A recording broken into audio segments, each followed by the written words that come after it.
year was 1969, Bill Russell's last as a center for the Boston Celtics. That year, the Celtics took on the Los Angeles Lakers for the NBA championship. They were the Lakers of Jerry West and Wilt Chamberlain. And it came down to this one shot by Don Nelson. The Celtics got the bounce, and they became the last team to repeat.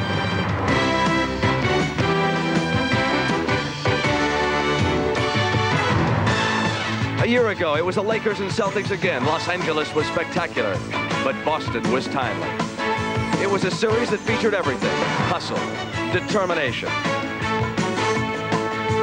violence, hostility. There was the heat of the Boston Garden, the total exhaustion, the jubilation, and the dejection. And in the end, it was too much Larry Bird, and the Celtics won title number 15.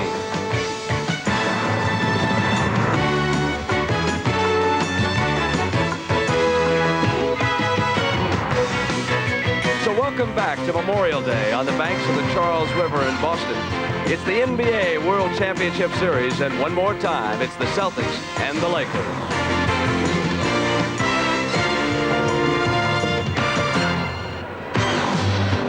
And a most familiar sight for basketball fans this time of the year. Those championship banners of the Boston Celtics hung so proudly above the ancient floor here in the Boston Garden. And the two you will focus on for this series, 1968 and 69, you see that's the last time that any NBA champion has been able to repeat and come back. And now here this afternoon, the war begins all over again for the Celtics, who a year ago in a dramatic 7-game series in front of a sellout crowd here in the Boston Garden were able to win their 15th World Championship. And for the visiting Los Angeles Lakers, it was still another year of frustration, coming right down to the wire and then losing. And now we are set to begin again. The World Championship brings together the Magnificent Two, the Lakers and the Celtics, and Game 1 is coming up. Good afternoon, everybody, and welcome. I'm Brent Musburger, and I'll be your host for this championship series. One statistic just jumps off any page at you regarding these two teams.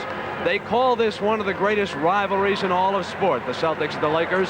And if that is true, it is the most one-sided rivalry in all of sports. 8 times these two have met for the NBA championship, and 8 times the Celtics have won. The Lakers are determined to break through this time, but time will tell. Now let's go down to the floor to the two gentlemen who called the action for you, Dick Stockton and Tommy Heinsohn. Dick? Thank you very much, Brent. And the Lakers did not win the most games in the league. They don't have the home court advantage, but the Lakers are the favorites in this championship series.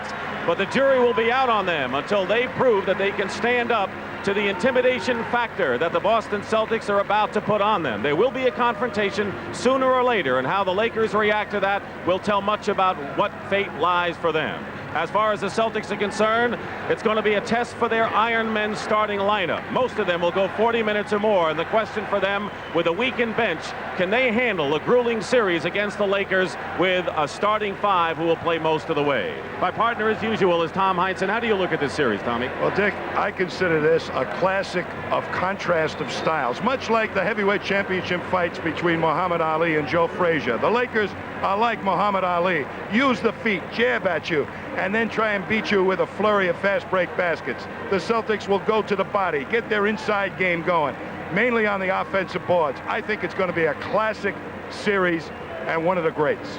Tommy, we're going to be focusing, as usual, on two of the compelling superstars in the game, each with a separate purpose here. Magic Johnson of the Lakers and Larry Bird of the Celtics. Magic Johnson, Dick, felt last year that he gave the series away. He wants to be considered the ultimate team leader, and he felt that he failed in that regard. Bob McAdoo, his teammate, says Magic has been on a mission this season, and I believe he's going to give his all for this playoff. Larry Bird, conversely, has started out from the get-go, the exhibition games, diving into the stands for loose balls. They need his outside shooting, and they need that concentration of purpose that he provides so well. And he's been banged up. He has an injured finger, he has an injured elbow and an injured ankle, and so how Larry Bird goes, so go the Celtics. For more on the injury story, let's go back upstairs to Brent. All right, Dick, you put your finger on the key man, Larry Bird. Watch early if he's into his shooting rhythm. He had difficulty against the 76ers. Other injuries regarding the Celtics are, of course, Ray Williams. He turned over his ankle. He worked out yesterday. He says he is fine. And there is always Cedric Maxwell. How is his knee responding? As As for the Lakers, they come into this championship series, they are healthy. They are without one player from a year ago, Jamal Wilkes, who of course missed much of the season because of an injury. So we are set to begin on the Boston Garden. It'll be game 1 of the NBA World Championship Series. It's the Celtics and the Lakers coming up on CBS. The NBA on CBS. Today's championship game from Boston, Massachusetts is sponsored by light beer from Miller. Everything you've always wanted in a beer and less. Honda Power Equipment. Lawnmowers, lawn tractors, and portable generators made easy and made to last. And by IBM. Completed the warm-ups, and now for the starting lineups, let's join public address announcer Andrew Jick. Get Josh on his headset. Josh. Jeff, you ready? Good afternoon, ladies and gentlemen, and welcome to the Boston Garden for Game 1 of the NBA World Championship between the Los Angeles Lakers and the defending world champions, the Boston Celtics.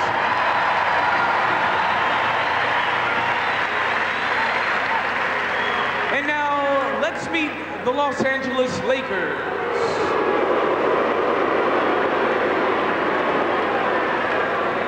At guard, in his 7th year from New Mexico, number 21, Michael Cooper. At forward, in his 9th year from North Carolina, number 25, Mitch Kupchak. At guard, in his 5th year from Iowa, number 12, Ronnie Lester. At forward, in his 13th year from North Carolina, number 11, Bob McAdoo. At guard, in his 4th year from Michigan, number 40, Mike McGee. At center, in his 2nd year from North Carolina State, number 43, Chuck Nevins. At forward, in his 4th year from Howard, number 35, Larry Spriggs. And now, let's meet the starters. At forward, in his 3rd year from North Carolina, number 42, James Worthy. At forward, in his 4th year from Santa Clara, number 31, Kurt Rambis. At center, in his 16th year from UCLA, number 33, Kareem Abdul-Jabbar. At guard, in his 2nd year from Arizona State, number 4, Byron Scott.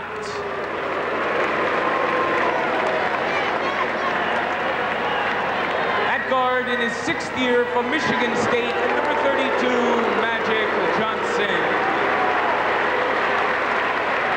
And the head coach for the LA Lakers, Pat Riley.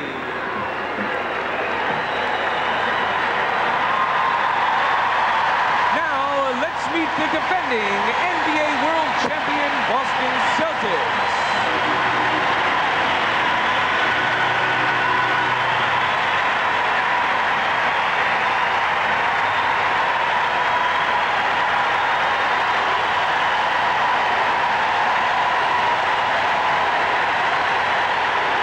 At guard, in his 9th year from Indiana, number 28, Quinn Buckner.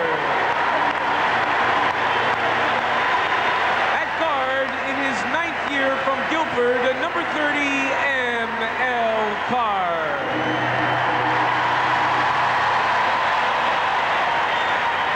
At guard, in his 2nd year from Mississippi, number 40, Carlos Clark. At center, in his 2nd year from Brigham Young, number 50, Greg Kite.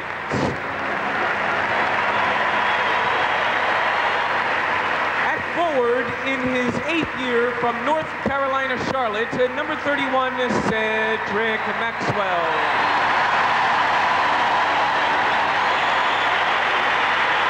At forward, in his 11th year from Colorado, number 8, Scott Wedman.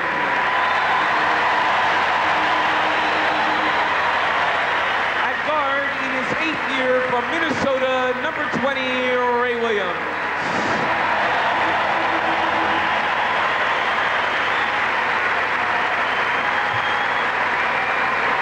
And now let's meet the starters.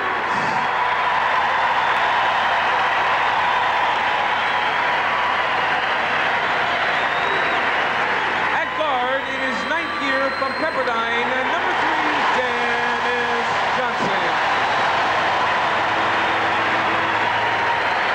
At guard, in his 4th year from Brigham Young, number 44, Danny Ainge. At center, in his 9th year from Centenary, number 00, Robert Parish. At forward, in his 5th year from Minnesota, number 32, Kevin McHale. At forward, in his 6th year from Indiana State, number 33, Larry Bird. And the head coach for the Boston Celtics, K.C. Jones. The stage is set for another battle between these two teams, and working the games as the officials, Darryl, Garretson, and Jess Kersey, and Hugh Evans will be the alternate. One or the other have been the NBA champions 4 of the last 5 years. The Celtics trying to win 2 in a row. The Lakers were champs in 80 and 82. It is not a blistering hot day, an afternoon in the Garden, as the Lakers experienced in Game 5 last year. But I'm sure they've been talking, Tommy, about what it's like to come back to the parquet floor again. No question about that, Dick. This is going to be a tempo game as far as the Lakers are concerned. The more they can push it up the court and up-pace the game, the quicker they feel they can take the big men of the Celtics out of the game. Abdul-Jabbar and Robert Parish will jump center, and we're underway. The championship on the line, and the Lakers control. Dennis Johnson is on Magic Johnson. Ainge is on Byron Scott. They're looking for Kareem. Parish is guarding one-on-one and getting help, and Dennis Johnson commits the foul in trying to double Kareem. When the Lakers don't have their pointed fast break going, Mr. Inside, Mr. Set offense is Kareem. They get him the ball and he makes it happen. And if it isn't Kareem, it's James Worthy. Byron Scott, who's been red hot from the outside, misses his first shot. Worthy is on Bird. They go to Parish, doubled with Johnson. Open man is Ainge. Rambis, the rebound. Rambis sets the tempo early with his rebounding and defensive play. Lakers like to come up, create the pace the first 6 minutes of the game. Magic Johnson hitting from outside. No longer is he a weak sister from that range. McHale coming out. Celtics would be very happy to slow it down as much as possible. Fall away by Dennis Johnson. 2 Celtic shots went in and out, both by the guards, and here's Magic pushing it up. James Worthy. Air ball.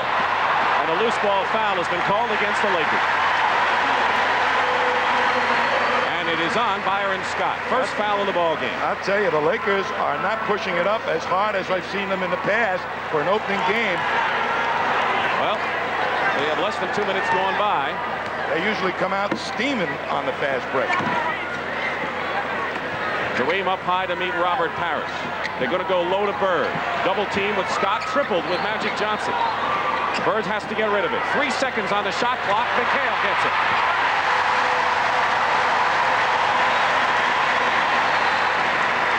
They triple team Larry Bird. Bad finger and all. Maybe they don't believe his injury report. Magic misses. Bird rebound. Celtics push it up. Dennis Johnson. Loose ball, Ainge. He has made so many big plays in the playoffs coming into this series. Now Worthy going in strong. McHale the rebound. They're going to get whiplash in this game, it looks like. Parish.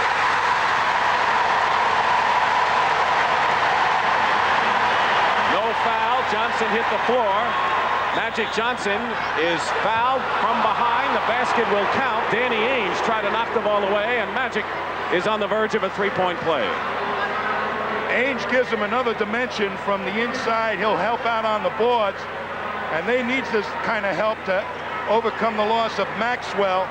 But look at how quickly Rambis takes it out of bounds to try and start some kind of fast break action. Here is Earvin Magic Johnson, who has waited for this chance for a year. The loss stuck in his craw, and Pat Riley told us yesterday, I expect a big series from Earvin. Celtics are trying to get it to the inside man. But if the Lakers double and triple team, they'll go to the guards. Here's a steal by Byron Scott. Knocked away by Danny Ainge. They've got to hustle back the Celtics to stop the speed of this Laker fast break, particularly James Worthy, who gets out on that court so fast. Well, he's a good post-up offensive player, as we talked about on half court, and can run well. Kareem backing into Parish. And Abdul-Jabbar with his first points, and now he is 60 points away from the all-time playoff scoring record, currently held by Jerry West. I'd say, Dick, that the Celtics very much have taken the steam out of the Lakers fast break early. Ainge misses the layup, but there's McHale. That's what really hurt the Lakers last year in the finals, and they know about it this time. The offensive rebounding as Parish got credit for the basket. Coming right back is Magic Johnson.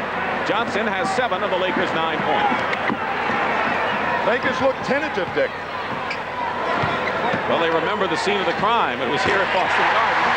Dennis Johnson hits from the corner, and I know you feel that the Celtic guards cannot be left alone anymore. Last year, they let him alone.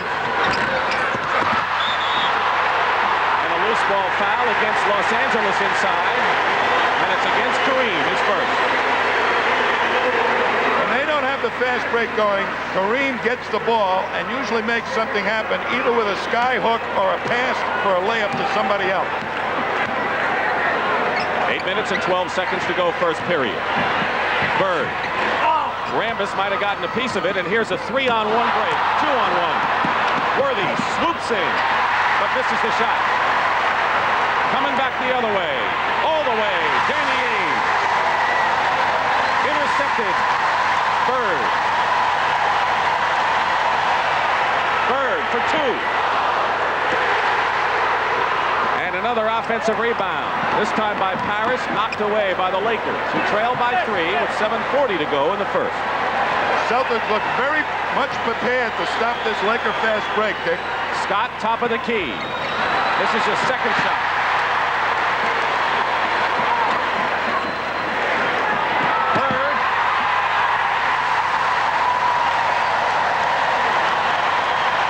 The Celtics have opened up their biggest lead. James Worthy going in as foul. Larry Bird is angry on that call by Jess Kersey, but you got a glimpse of James Worthy's quickness on the baseline, Tommy. Well, it's going to be very apparent in this series because he's guarding Bird, and McHale is trying to guard him up the other end. So for an instant, he's coming up free. Here you see Worthy. Bird didn't quite get to him, and he goes up, and Bird reaches in from behind. But that matchup of speed, the Lakers have not been able to capitalize on yet. James Worthy has become a scoring threat. He averaged over 20 points a game. He's a true frontline star now. The rebounding story, which will weigh heavily. Larry Bird gets the layup. The Celtics pushing the ball up and getting the ball up before the Lakers are getting set defensively. Well, they'll fast break, but they don't have the speed. They push it up at you, try to catch somebody loafing. And the Lakers have been doing that. They've been loafing back. Byron Scott knocked away, still Laker ball. But let's tell you that rebounding story, because the team that usually does the job on the boards wins, and there you know why. Boston has the lead. A timeout, 6:54 remaining in the first period. If you'd like to make your play for a personal computer, don't get bogged down with worries about software and expandability. Come to the IBM PC Classic. Explore the best-selling IBM PCs and the latest in IBM software and options. With prices under par, you'll have a clear shot at higher productivity. You can get things rolling at the IBM PC Classic. So drop in. It's now in full swing at a store near you, or call your IBM representative. At a sticker price of $59.99, this Nissan lists for $1 more than our leading competitor's standard truck.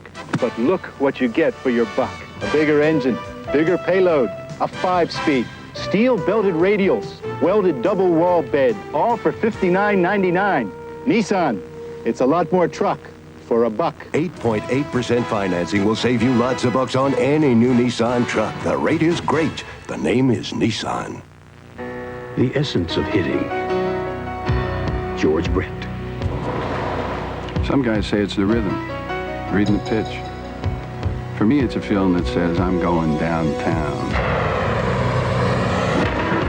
The essence of shaving. This is Atra by Gillette. It pivots so the twin blades stay on your beard longer. But what Atra is all about is the feeling that says you just got Gillette's best shave. Gillette, the essence of shaving. Monday on Newhart. Wow. Does Dick have what it takes to be voted best personality? Well, you're a little reserved. That's English for colorless, right? Monday. Boston has a 6-point lead in the first period, and Tommy, I know it's still very early, but it looks like the Celtics have kind of extended their will on the Lakers in the early going. Well, the Lakers count on really exploding in the first 6 minutes to get that pace going, and the Celtics have jammed the rebounder, really covered the outlet man, and also Magic hasn't been putting on the jets to push it up the court as much as and as fast as he can. Playing here, is that a factor, do you think, at the Garden? I think the Lakers are really intimidated a little bit, and they haven't reached their style yet, but they're capable of getting that break going. Talking about the break, to see it 8-1 in favor of the Celtics on the fast break is certainly a surprise. Just under 7 minutes to go in the first period, but a long way to go and a lot of basketball in front of us. Kareem, double, finds Worthy. Parish is running the court, which is significant against Kareem. Danny Ainge has 6 points to lead the Celtics, who are up by 8 points now.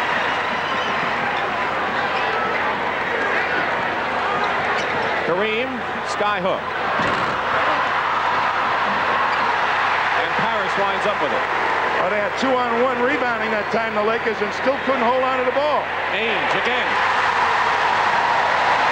Well, they talk about Byron Scott, but Danny Ainge has given the Celtics a shot in the arm this year. I'll tell you, for the team that is supposed to have the most speed, they're not getting back quickly on defense, these Lakers. Kareem. And the Celtics with a 10-point lead, pushing it up again. And Kareem is being outrun by Parish. Bird misses a three-pointer. Parish follows. Out of bounds, Boston ball. Here's the shooting story early in the game, but you pointed out you saw Parish beating Kareem up the floor. That is a big thing for the Celtics, for Parish to beat Jabbar up the court. He's going to turn him loose on the offensive board. Johnson penetrated. He had the layup, and the Lakers come down with it, trailing by 10. Scott strong to the basket, stuffs it through, and there is the first glimpse of the glitter break Laker team. Well, the Western Division really has been a running division and a conference, and the East more of inside play. So I'll tell you, they know how to take the fast break away, the Celtics. McHale double team, basket counts and a foul. That inside game, and Pat Riley is going to his bench. He's bringing in Michael Cooper, who started all 7 of last year's games against Boston. Here's the matchup they really count on, and McHale against Rambis. He's very tough inside. They couldn't stop him last season, and they may have difficulty this season. Foul was on Magic Johnson. But McHale is hustling up the court, and because he gets up there quick, and they get the ball to him quick, the Lakers can't double team him as effectively. Michael Cooper's entrance into the game means what? Well, he's going on Larry Bird, and they're going to try and take Larry Bird's game away from him with Cooper's defense. Bird knocks the ball away from Scott and makes a gutty play off of Byron Scott with the toss. And the Celtics with 4:51 to go. McHale. Rambis can't handle him so far. Who can? Now they're planning on rotating people at him and hope to tie around McHale before the end of the game. Kareem, who has just 2 points, and now Bird pushes it. And Pat Riley wants a timeout. Listen to this crowd.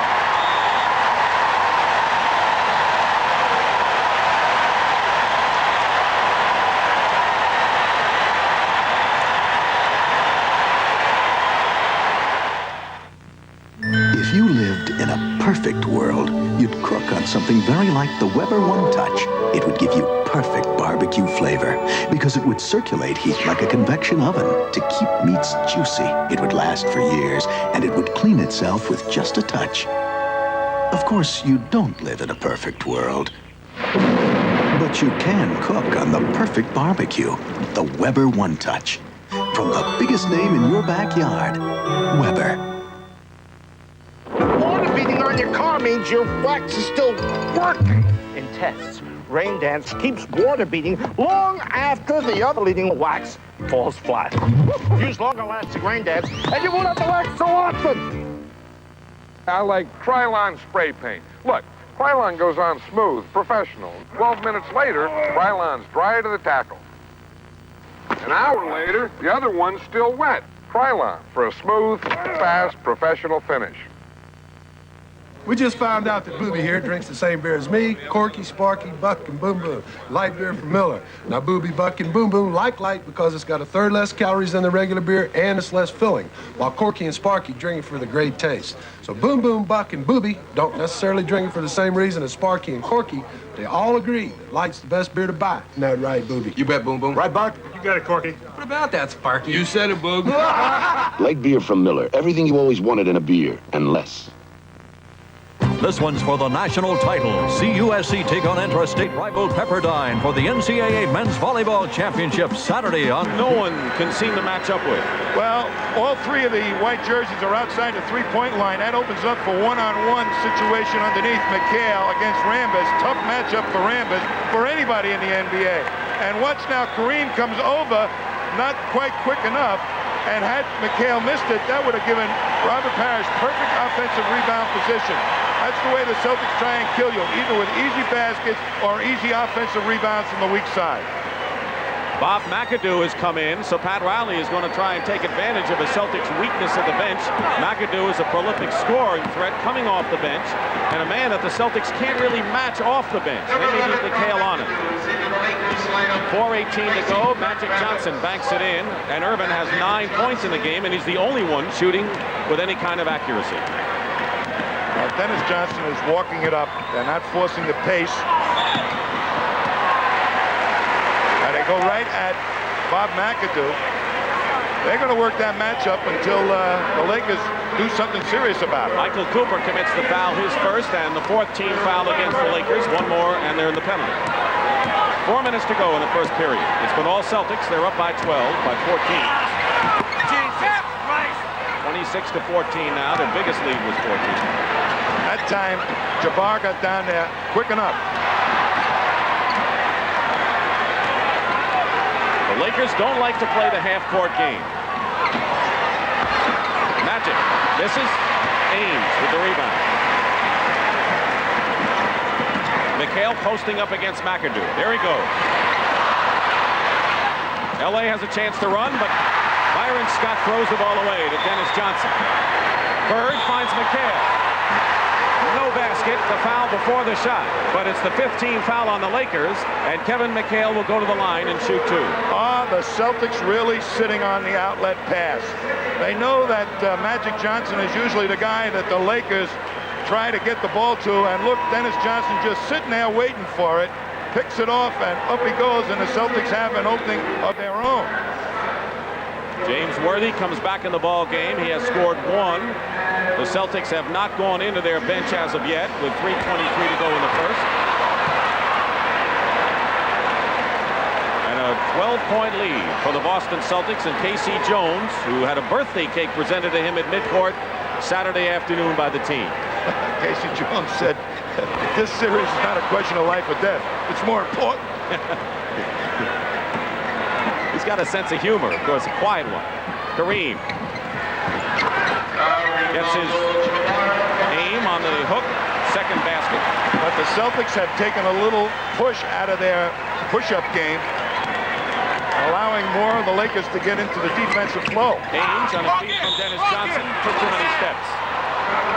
Keep in mind that the Lakers are used to prolific scoring. They have averaged 131 points a game in the playoffs. Right now, with less than 3 minutes to go in the first period, they only have 16. You know, this pace that the Celtics are playing, Dick, might not be altogether too bad for the Lakers. It might end up that the Celtics get tired in the second half. Worthy in the lane. Don't forget, we talk about the Iron Man effort by the Celtics starters. This is game one of the best-of-7 World Championship Series. The Lakers favored coming in here. The Celtics are the defending champions, and Boston has drawn first blood in a respect, leading 26-18 with 2:36 to go in the first period. The Lakers have scored 6 in a row. Just the start of things. Dick Stockton and Tom Heinsohn in the championship series.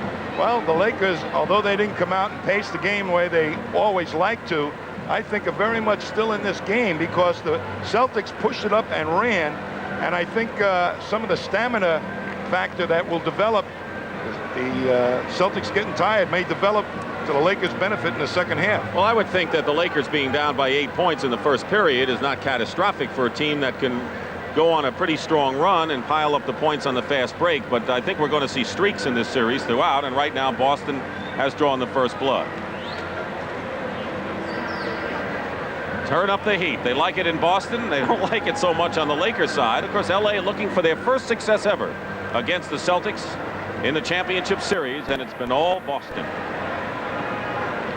Oh, I played in a few of those. I made a steal once. You did a lot more than that, my modest friend. That's the only one I remember. There's a steal in the 6th game in Kuzie's last year as a Celtic player. It's been a frustrating experience for the Lakers. Of course, you go back to the days of the Minneapolis Lakers, and there's a familiar face who will be watching all of these games, both here and there, Boston and Los Angeles. They wanted him to sit up in a box to protect him a little bit, but he wanted to be right behind the Lakers bench to feel like he's part of the team. That's a real fan. Well, I think Jack Nicholson and many people regard as part of the Laker team. Scott Wedman has come in, the first man off the bench for the Celtics, and Wedman, Bird's backup and a good long and medium range shooter. Bird remains in the game. That's a significant substitution. Casey Jones electing to go to the first big man, to Scott Wedman, rather than Maxwell. Does that indicate Maxwell really is not full force? It means they're going to go to the outside game more than the inside game. Double team on Bird. Ainge is open. Danny Ainge, you got to remember, Danny Ainge was a prolific scorer at Brigham Young. You forget that he was an offensive star out there. So no surprise that Ainge has 10 points to lead the Celtics. That's before he tried his hand at baseball. McAdoo with Ainge in his shirt. Danny Ainge did a terrific defensive job on the much taller McAdoo in less than 2 minutes to go in the first period. And Parish did a great blockout job on Kareem to get that rebound. Bird is posting up against Worthy. He doesn't talk about that injury, so no one knows how severe it is. But Larry Bird says, well, construction workers have to go to work every day. Why can't I? Worthy gives it right back to him. That's a tough matchup for Larry Bird because Worthy really has the quickness advantage on him and the leaping ability. There they are. 1:24 and the clock in the first period. Lakers scored the first basket of the game, and since then it's been all Boston. Parish, foul, no basket. And Pat Riley going deeper into his bench will bring in Larry Spriggs, who started 32 games, an aggressive, banging style player, kind of an enforcer. Well, they're going to rotate those people against the Celtic big guys. Parish has gone the distance so far, and he's done an awful lot of running. And Jabbar is going to go on the bench and get a good rest. So Pat Riley trying to take advantage of a fatigue factor. With Kareem on the bench, McAdoo becomes the center, and it's a smaller team out there for the Lakers. And a lot faster. Spriggs is a body banger, and they're hoping that he'll be able to match wide body against wide body of the Celtics. Celtics 0 for 4 from the free throw line. And Parish breaks that string.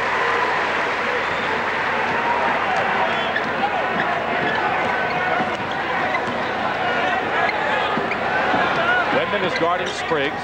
The two men off the bench. Ainge is on Cooper. Ainge trying to double on Magic. Cooper is a streaky outside shooter. Spriggs stripped away by Wedman. Throws the ball away, and the Lakers come back with it. Good play by Wedman, and then a turnover. Well, Spriggs was in there to do what he was supposed to do, grab the rebound, but doesn't protect it enough as Wedman comes over. Now, Wedman makes a poor outlet pass, but Laker possession. He's 1 for 1. They're trying to work the Bird matchup right now, the Lakers. Bird picking up Magic Johnson. Feed to James Worthy. Magic with a terrific pass. 9-point lead for the Celtics. 40 seconds to go, 18 on the shot clock. Ainge for 3. He's glad he's in the finals. He's hit his last 5, and Danny Ainge has 13 points already. Worthy. And Parish and McAdoo. And they call a foul against McAdoo of the Lakers.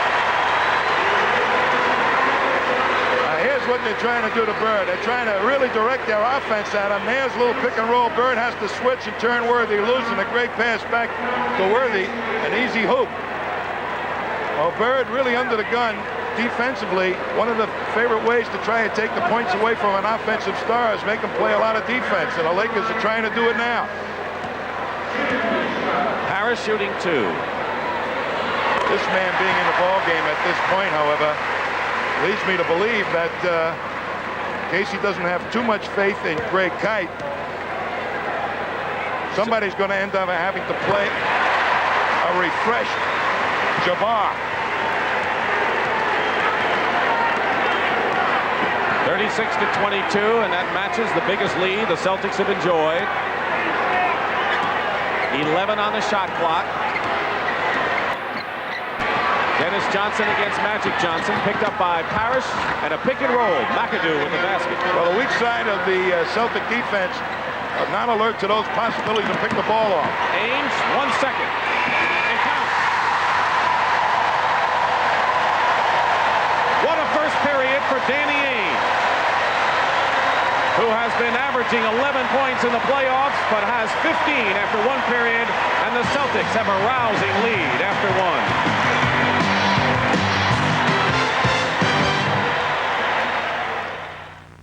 See this strip of metal? Watch. This is the same kind of acid that's in your...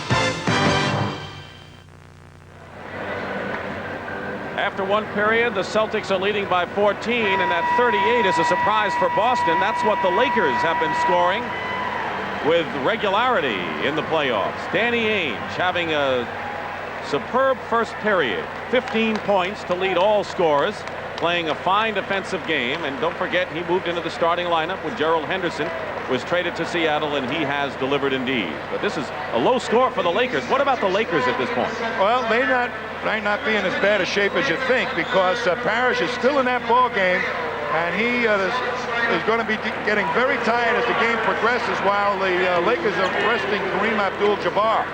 Quinn Buckner is in the game for the Celtics as the third guard.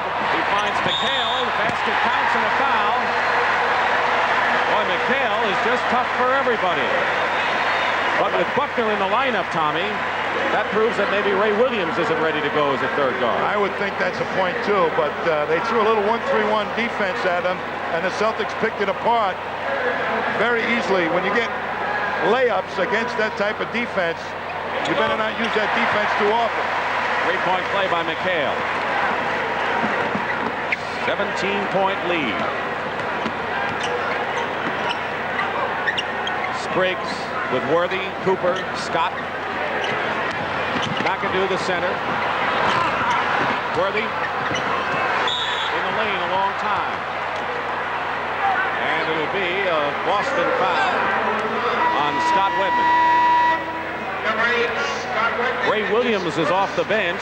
He had injured his ankle in the final game against Philadelphia and did not work out 2 days ago, but yesterday ran at full speed. Larry Bird comes back, but interestingly enough, Robert Parish remains in the game. I'll tell you, that one really concerns me for the Celtics. I think it's a big plus for the Lakers. Robert Parish going this long into the first half without a real significant blow. And as you pointed out, Kareem has indeed had a long rest on the bench.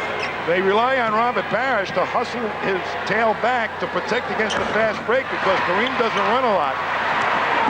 That gives him an extra defender on defense against the fast break if Parish can run hard. 1 out of 2 for Worthy. Lakers in somewhat of a trapping defense. Worthy knocks the ball away. 11 on the shot clock. Ray Williams. Penetrates. That's what he does well. Wired from the Knicks in February and has been a welcome addition. He's been effective for them both offensively and defensively at times.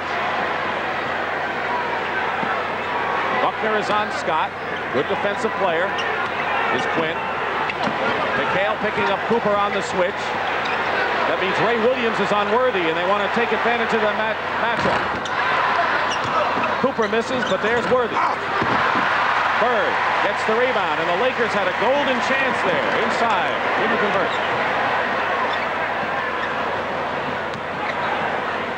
Parish has played all the way in this game.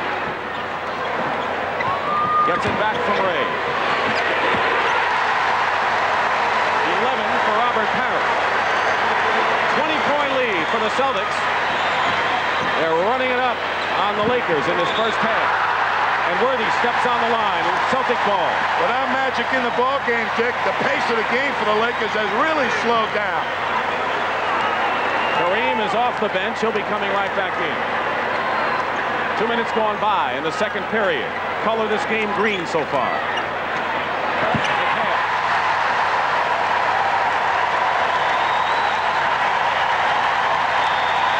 The Lakers are totally out of their game right now. And they're not used to this.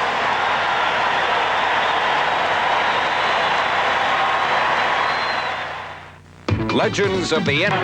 That's the patented McAdoo jump shot.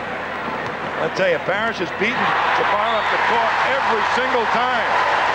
And Kareem's paid for it now. This is the key in the center matchup so far, what you just talked about. At 38 years of age, they feel that Jabbar's stamina isn't of the greatest, and Parish is going to make him pay, going to hustle up on every trip he can. And as a result, Kareem has picked up his 3rd personal foul. And Kareem will have to sit down, and Mitch Kupchak, a banger off the bench, will replace Kareem. So the Lakers are in trouble here in the first half as Parish completes the 3-point play. I'll tell you, Parish is picking up right where he left off from the Sixers series. He's had a string of consistent, outstanding games. McAdoo misses, Parish the rebound.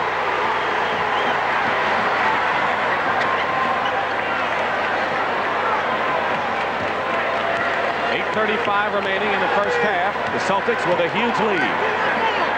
25 points. Bird is doubled, but he can find the cutter.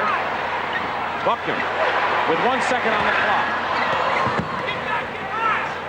Boy, did they jam the rebound at that time, the Celtics. 3 guys around him. Worthy coming back, is foul. Buckner on the personal foul, and Scott Wedman comes back in. Robert Parish has had the edge of the center matchup so far, and he goes out of the ball game with his hand. I'll tell you, offensively, terrific rebounds, but his running has really put some heat on Jabbar. You expect him to have the rebounding edge, Tommy, but not such a bulge in the scoring area. Well, he's getting fast break points and good position on offensive rebounds because Jabbar is being beaten up the floor. Dennis Johnson has come back in the game. Worthy hits the free throw. You can tell by looking at James Worthy and many of the Lakers that the humidity factor has reared its head here at Boston Garden. Oh, come on. Come on now. It hasn't been the humidity that has them down now. I didn't say that was the reason why. I just said you could tell by looking at it. Wedman. An outside shot of Wedman's is going to make the Lakers come out even more to open up the inside game. McAdoo going to the hoop. Too quick for Scott Wedman, the Celtic foul, and let's check to see who it's on. It is on Wedman, his 2nd personal. Well, the guy that's really under the gun on the Celtics is Kevin McHale, guarding Worthy with all that speed, trying to get to him and also trying to hustle up on the fast break. And then playing against 3 different power forwards that the Lakers intend using on him. Saw the big shooting disparity in the second period. McAdoo open. Bob McAdoo has 6 points off the bench. 23-point lead for the Celtics. I guess they don't need a bench because maybe if they have the lead in the 4th period, they can go to the last 5 guys. Well, the Lakers just have not developed the pace of the game that they wanted. Bird puts a fake on Worthy. Ainge had 15 in the first period.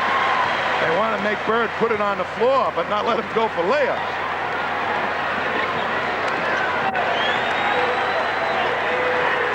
Mitch Kupchak fouled by McHale inside. Kupchak, they thought he would never play again. He had multiple injuries to the left knee a few years ago. Ainge has come back for Ray Williams. Ray Williams did his job. Didn't look like he had a sore ankle. Hit a couple of beautiful outside shots. So all the guard corps responding with the good outside shooting. Mitch Kupchak at the line. Celtics able to rest Robert Parish here with a big lead and 7:07 to go in the half. Kupchak. Got to give him a lot of credit for coming back the way he did when no one thought he would play again. It took a lot of determination to do that. And I'll tell you, he was one of the real board-banging forwards in the NBA before he hurt that knee. And they're hoping that he'll recapture that form. That's what they need, some wide bodies to bang with the Celtics in this series. He's been with a championship team with the Bullets. Wedman, what the 3. Scott Wedman. They're burning it. Celtics can't miss and the Lakers can't buy one. 32 points with 6 minutes to go in the half. Wow. McAdoo is the only one doing any damage right now with Magic Johnson doing it early in the game. Dennis Johnson. Kareem with 3 fouls. Watches a Celtic clinic at this point. But look at Magic kind of semi-walk it up against 5 of the Celtics. They're hustling back on D, and they're taking away the fast break of the Lakers beautifully. Dennis Johnson again. Timeout. Riley and the Lakers.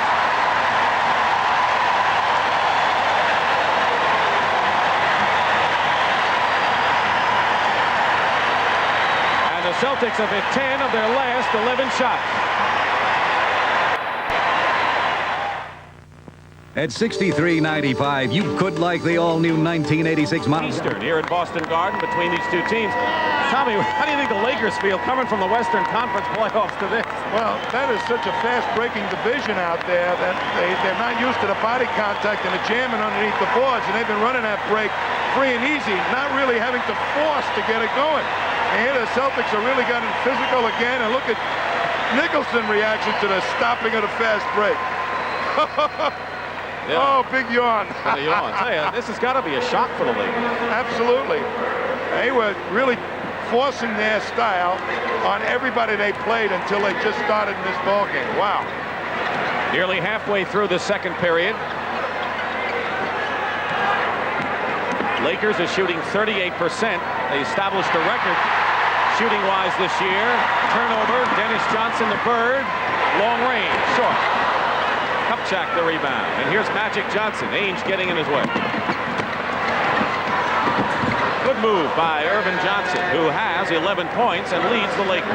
Well, he's got to take hold right here and stabilize his team. Magic Johnson, try and get him back in. Get that break going, penetrate as much as he can. Under 10 on the clock. Double on McHale. Open is Dennis Johnson. 3. Wedman goes for 3. Does it again. That's 2 for Scott Wedman. 2 3-point bombs, and it's a 30-point lead, and who thought of this would happen? Kupchak on a feed from Worthy. Yeah, the Celtics are so much better outside shooting ball club this year than last year. You wouldn't believe it. Danny Ainge in that department, unbelievable, as well as Dennis Johnson has improved. Wedman again for 3. And of course, that man right there. Wow. Scott Wedman has hit all of his 3-point attempts. 3. Byron Scott comes right back. We don't know if the Celtics will keep this up, but I think there'll be a lot of psychological ramifications in this game. Dennis Johnson hits the jump shot. They are playing so loose and easy right now, the Celtics. They got the ultimate confidence. Double on Worthy comes back. You know, the other day in practice, Kevin McHale said the greatest thing about this series is that people think we're the underdog. That's the best news. That fires us up. Laker foul on Scott. And here is Mike McGee making his first appearance, replacing Byron Scott, who goes out with 4 points. I watched the Lakers come and work out yesterday. They were having a good time, a lot of laughing. I think the Celtics approached this game a little bit more in a serious vein. McHale is fouled going inside by Mitch Kupchak, his first. Of course, the effects of one game you can always shrug off. It's just really interesting to see how the Lakers, with their great fast break, have had it taken to them in this first half. Well, that's a matter of willpower. You got to force it. If the other team's going to take it away from you, you got to make sure you do it. 20-second timeout now. You know, Dick, the other aspect of trying to play a pace game like the Lakers is some type of pressure defense that they have not ever incorporated into their style of play. When you play a pressure defense, that means the pace is upbeat both on offense and defense. And that's one of the little things that I think that the Lakers miss in trying to dominate pace-wise. Well, what kind of an effect does this have on them when Pat Riley talks to them at halftime? Because this was the scene of the crime. This was the scene of their biggest nightmare when they lost Games 5 and Game 7 here last year. Now they come in as favorites. They're sky high, and they're getting blown out by 30 points in the first half. I think Pat Riley would be very concerned about this because he said to us yesterday, Game 2 and Game 4 last year, that they lost games they should have won, really debilitated them and took the run out of their legs. And that's what's happening right here today. It could change their whole mental attitude and approach to the game. 4:05 remaining in the first half. We'll be hearing from Brent Musburger at halftime. Here's the man under the gun. He's got to get them emotionally back in the game and playing with a little bit more confidence. Magic Johnson. Worthy is trying to post up. Cooper is wide open. The front line scoring in this game, like everything else, favors Boston. No matter what numbers you put up there, the Celtics will have the edge, and rightfully so. They have played a near-perfect game so far. Double on McHale. Two-man game, and Magic read it fine. Good defense by Johnson. Goes all the way inside. Bird to Dennis Johnson. Lakers are back defensively. Ainge. McHale comes out to Dennis Johnson. Celtics in no hurry as we wind down to 3 minutes to go in the first half.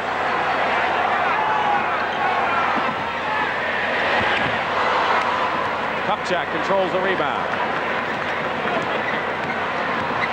29-point lead for the Boston Celtics in their biggest lead. Worthy turnaround. McHale got a piece of it. Boy, he said he was going to challenge him on every shot out of the low post. Go up and try and block it. Celtics' biggest lead, 31. Wide open Bird.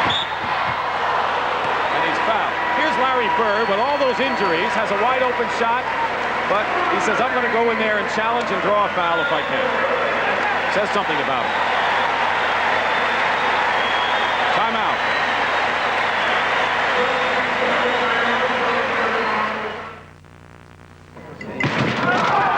Boy, could I go for a nice cold light beer from Miller. So I thought I'd just pop in at my favorite hangout and have one with the guys. Well, the whole gang drinks light. Oh, sure, there's a lot of other light beers around, but we all agree that light beer from Miller tastes terrific. And get this, it's less filling. John, how many times have I told you, use the door, huh? I forgot, I'm sorry. Light beer from Miller. Everything you always wanted in a beer, and less. Like I was saying, light beer tastes great. And another thing. It's one thing to say you fight friction. It's another thing to prove it. Kendall Motor Oil did. First, Ordinary piston rings were plated with pure gold. Then, a prestigious independent laboratory ran them under stop-and-go driving conditions for 5,000 miles. The results? Look, Kendall protected the soft gold. A remarkable test only Kendall has taken. Now, doesn't that tell you something? Kendall Motor Oil, for protection worth its weight in gold. There's a name recognized the world over. That's 2 for Hong Kong. It's used more than any other. Right, 9 a.m. For travel, entertaining, shopping, and cash. Curtains at 8. 8, right. No, 9. Sorry, my wife. Never mind. Need a hand? I could use 3. No, that's 4 nights. Be decisive. Visa is welcome around the world. I married you, didn't I? It's all you need.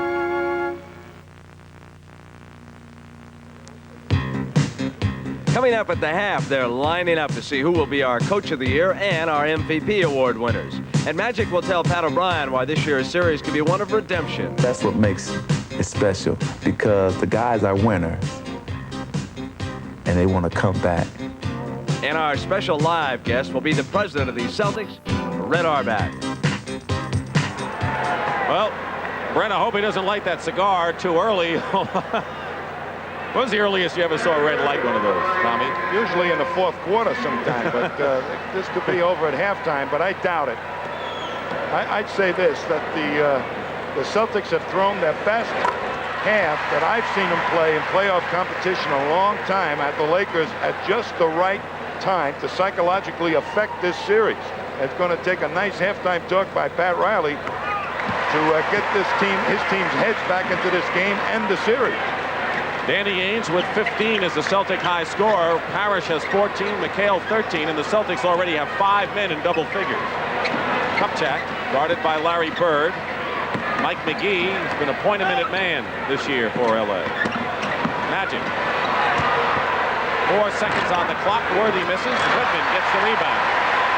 Boy, great defense by the Celtics that time. Forced at least 5 or 6 passes around the horn, and the Lakers still did not get a good shot. Wet spot on the floor, spotted by Darryl Garretson. That could be dangerous, and so we have a stoppage of play. Casey Jones.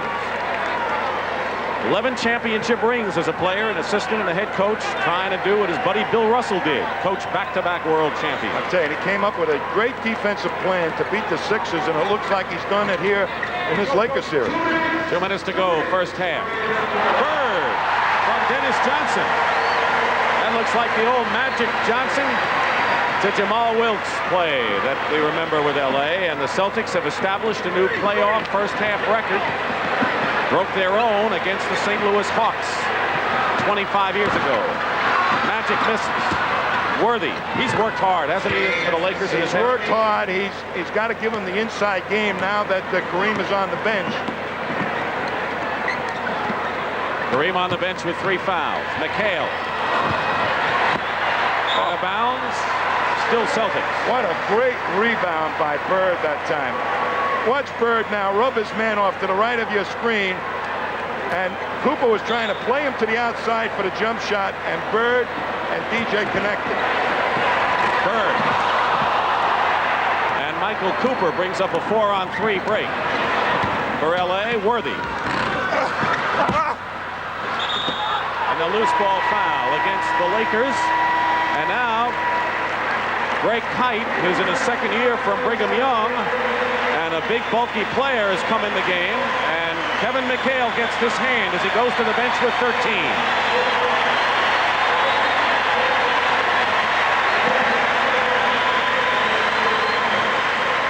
They're not enjoying it. And I'll tell you, the guy that just replaced Kevin McHale, Greg Kite, might become a very important player for the Celtics before this series is over. Should Parish get into early foul trouble, this guy more than likely would be called on to play a significant number of minutes. Cedric Maxwell is going to check into the ball game right now. He was the hero of the Celtics' 7th game win over the Lakers last year. He replaces Larry Bird, who goes out with 12 and a fine all-around effort in the first half.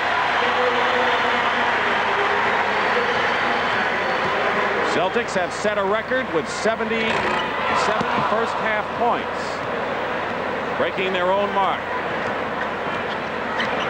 Winding down to a minute to go in the half. 5 players in double figures for Boston. Kite. Locked away. Ainge goes all the way in.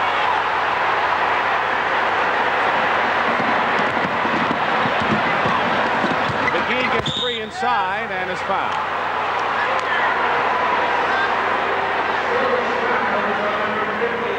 That was a chintzy foul, Dick. A man just stood there. Here comes Kurt Rambis back in the ball game. He got a rebound early, but has not scored. And that early impetus that the Lakers expect from him wasn't there. James Worthy gets a much-deserved breather. He goes to the bench with 14 points, and he's been kind of a one-man gang out there lately. Worthy is, in my opinion, one of the best power forwards, quick forwards combination in the entire league, and particularly right for the Lakers with that speed to get out on the fast break the way he does. 40 seconds remaining in the first half. 30-point lead for the Celtics. LA got the first basket, and then see you later. Dennis Johnson misses, and Rambis the rebound. Well, it looks like Joe Frazier got Ali in the corner and on the ropes much quicker than we thought. Let me ask you quickly here, because the situation won't change in the final seconds. If you're Pat Riley, what are you going to tell your boys? Well, you might try, and I say try. They threw your best game. They threw their best game at you in that half. We can still come out. We got to show them that we can beat them and establish a way that we can beat them. That's a tough thing to try and get over at this point. You think he just wants them to just come back in the game and do the right things in the second half? 2-point shot by Danny Ainge, and that does it. Listen to the crowd. You couldn't ask for a better first half if you like the Celtics, but it's only game 1. It's the largest halftime lead in any game in championship series history.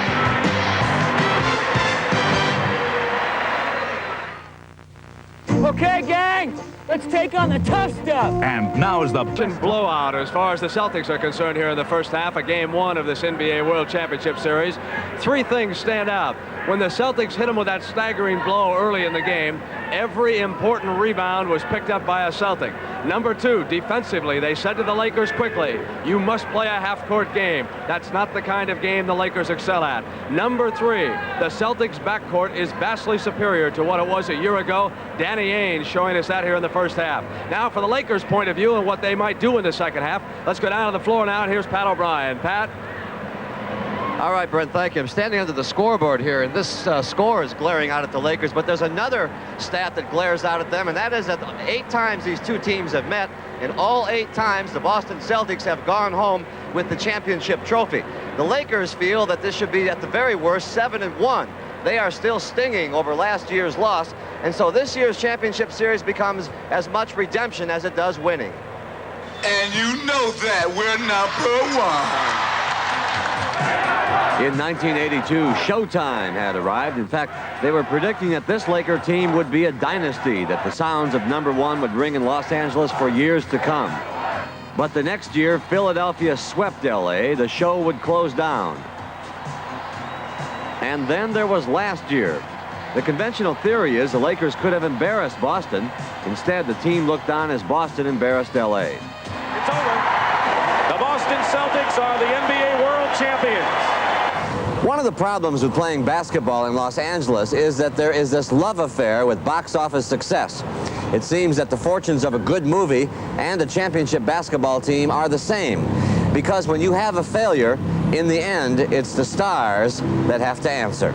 Well, we felt that really we lost it last year. We threw it away, but we're coming back strong this season. It was pretty frustrating because there were just games that were within our grasp that we just let slip away. Couple of instances, things might have went a couple of different ways. We would have been champions. Thinking about the one pass that Worthy made that turned the series around. The Lakers call it the pass. Boston calls it the steal. It was only game 2, but those final moments would come back to haunt James Worthy. If I had dated in the 3rd quarter or 2nd quarter, nobody would never remember, but it was a shot that tied the game up. And people just don't think things like that are supposed to happen in the playoffs. You are also not supposed to lose your cool, something else that happened to LA, as Boston's head game worked almost better than its basketball game. They enable themselves to get us to stop thinking about the game and start thinking about things that really weren't going to win the game for us, retaliation or indignation.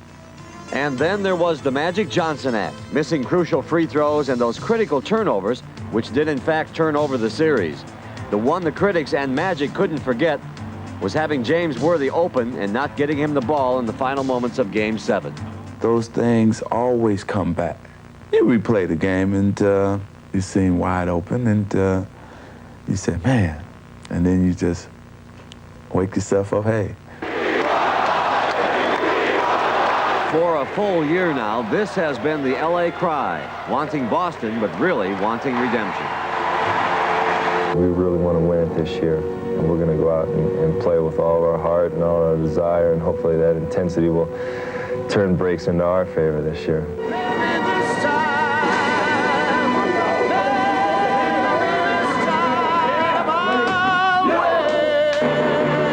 No, maybe this time, a winner. The winner, the champion. That's it. Magic Johnson feeling a little better than he's got to feel now. As for now, that monkey has crawled right back on their backs as we are getting blown out here in the first half. Let's send you back upstairs now to Brent Musburger. Brent? All right, Pat, and of course, high above the rafters here, the Boston Garden are the numbers of the Celtics that have been retired. Lower right-hand number there on the left, number 2. That is not a player, folks, but that's the most important man as far as this franchise is concerned. My good friend and the president of the Celtics, Red Auerbach. Red, that was an incredible display here by your team in the first half. Well, I thought they did a fantastic job defensively, and then the offense took off from the defense. But there's no getting away from it. The Celtics hit phenomenally well. They really did. Red, what about the difficulty of repeating? Why hasn't any team in the NBA been able to do it since '69? Well, I think you have a more of a parity of the teams. That's number one. Number two, every game is a tough one, and everybody is laying for you. You know, after you win a championship, they're all gung-ho to beat you. But I think one of the most important things is the draft. You now get 23rd, 24th pick, plus injuries. When everybody is gunning for you and every game is a tough game, you're bound to have some injuries. And I think that's the key thing. Have the high salaries changed the focus at all in the game? No, I don't think so. I think the guys that get the high salaries, believe it or not, have the most pride. They're out there, for example, Larry Bird or Kevin McHale, they're the only two I'm not familiar with. The more you pay them, the more they show that they have to earn it, and I'm very happy for them. Red, this year, instead of the normal 2-2 and then 1-1-1 configuration, we've got 2-3-2. Now, you have the home court. Are you in favor of this plan? How will it change our championship series? Well, it can change it a lot, because if a team comes in and happens to win one, they got a great psychological edge, because they say, who wants to go 3,000 miles cross country? Let's go all out 100%. Not that they don't, but they say, let's go all out 100% and not make that long trip. You say, so psychologically, if you can win one, you got a big edge. All right, Red, sit right here. When we come back, we're going to take a look at our most valuable player and our coach of the year, and then Red Auerbach will look in on a couple of plays in the Celtics' awesome first half. After meet our Miller Lite coach and player of the year in the NBA. And to do the honor for us, let's turn it over to Sam Bell-Navis. Light Beer from Miller is proud to present these awards benefiting the National Multiple Sclerosis Society. The NBA Player of the Year, as selected by CBS Sports, is Larry Bird of the Boston Celtics. In winning this award for the second straight season, Larry continues to show the talent and drive that has made him one of the greatest ever to play the game. In addition to this trophy, Larry, Miller Brewing Company will make a contribution in the amount of $5,000 to the National Multiple Sclerosis Society in your name. Congratulations. Thank you, Sam. I would like to thank CBS Sports and Miller Lite for this award. I am happy to be involved with the fight against multiple sclerosis. The NBA Coach of the Year is Don Nelson of the Milwaukee Bucks. In what was supposed to be a rebuilding year, Nelson's Bucks won a 5th straight Central Division title. Nelly accepted the award in Milwaukee. Thank you, Sam, CBS Sportscasters, and Light Beer from Miller. A special thanks for my ball club for all the teamwork that they displayed throughout this season and the teamwork we've always had in our front office. A special thanks to my assistant coaches, Mike Schuler and Gary St. Jean, who actually did most of the work. Light Beer for Miller will also make a $5,000 donation to the National Multiple Sclerosis Society in Coach Don Nelson's name. Congratulations. That's not bad. You draft one, you coach the other, you had both the awards there. You get embarrassed when you see things like that every once in a while. But I'm very happy for them. Nelson did a fantastic job. But I'm going to say this. Nelson played for us. He did a super job, as I said.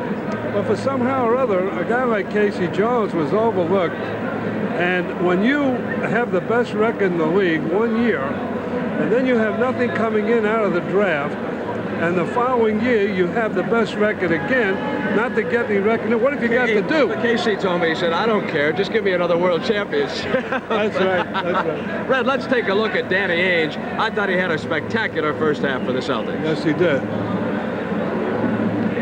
Now watch Danny on defense here as Worthy comes swooping in. He gets the rebound, and he looks down court, just as the Lakers do. The Lakers have a super fast break. I think we kind of took them in shock. Now that time there, when Danny came barreling in, he faked a pass to the outside, having the men drop off to the sides, and then he laid it right in. A very, very good deceptive play. Red, the Celtic defense has forced the Lakers into playing a half-court game, as we'll see here, and Los Angeles is not comfortable with it. Well, to be very honest about it, the Lakers have not been hitting. If they had been hitting, it might have changed the Celtics' plans.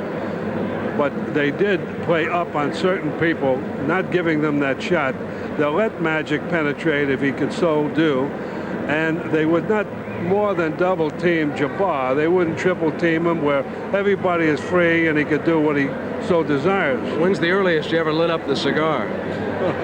I tell you, you know, I'm of the old school. It's not over till it's over. It's not over till it's over, Red. Thank you very much for being with us. But he's rather comfortable right now, folks, and we'll be back with the second half. The Lakers and the Celtics. Series history, the Celtics by 30 over the Los Angeles Lakers at halftime, and here are two of the reasons why.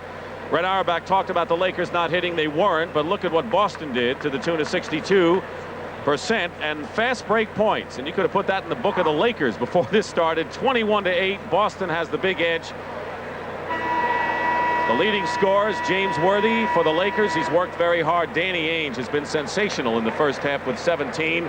The key to the Celtic 30-point lead, Tom. They played perfect basketball, particularly defensively in stopping the Lakers' fast break.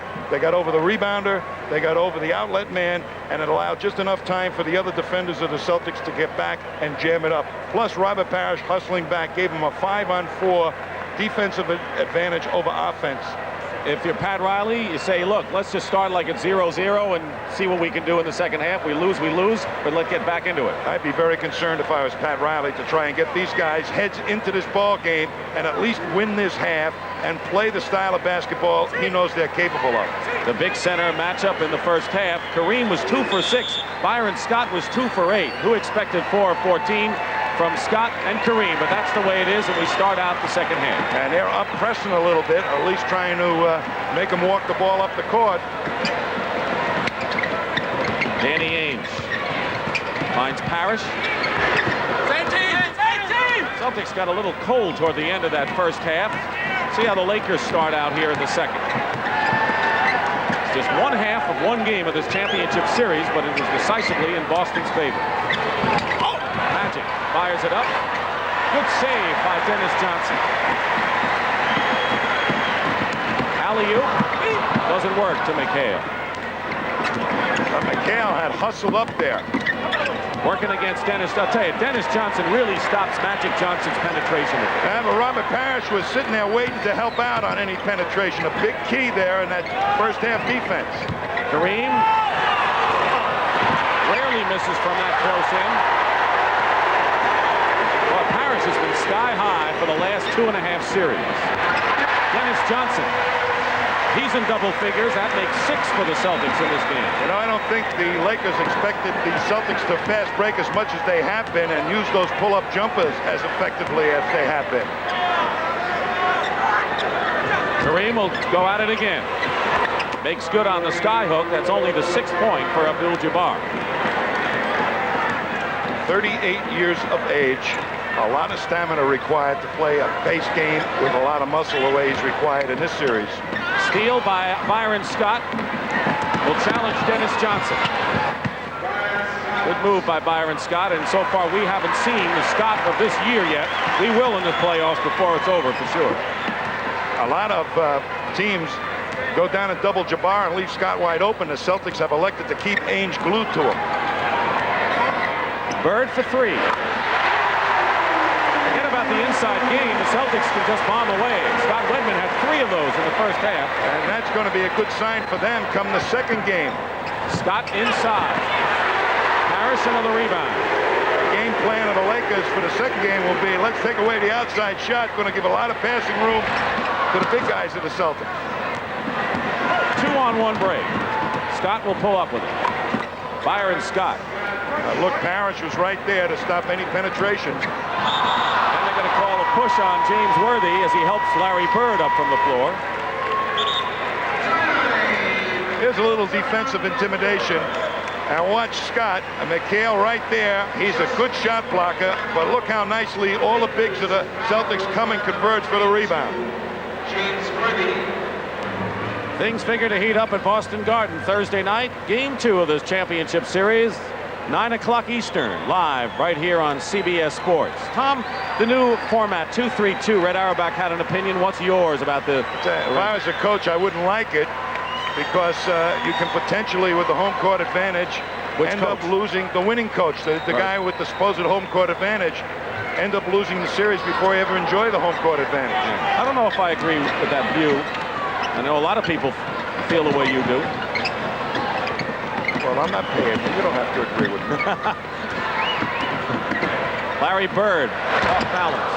McHale fights inside.